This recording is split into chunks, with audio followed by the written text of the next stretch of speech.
Berawal dari ribut mulut dan perkelahian dengan tetangga, seorang ibu rumah tangga dikejar seorang pria menggunakan senjata tajam. Aksi pengancaman yang divideokan warga ini viral di media sosial. Inilah rekaman video amatir seorang pria mengejar seorang ibu rumah tangga menggunakan senjata tajam di Jalan Pipa Putih, Kelurahan 15 Ulu, Kecamatan Jakabaring, Palembang. Video yang direkam warga lalu diunggah ke media sosial ini pun viral dan membuat heboh warga kota Palembang.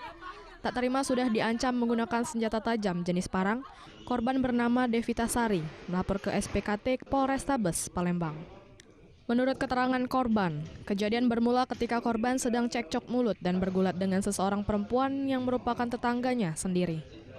Namun tak lama kemudian tetangga korban itu pulang lalu mengadu ke adiknya atau terlapor berinisial LT.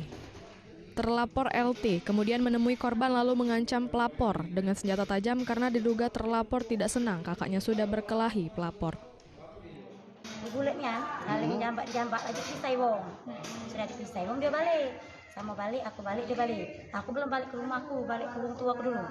Balik, dia sama balik. Tidak tahunya dia terbalik tadi nih, ngadu dengan dulur dia. Sudah ngadu dengan dulur dia. Tadi mau parang nak ngejar aku. Dari Palembang, Muhammad David, iNews melaporkan.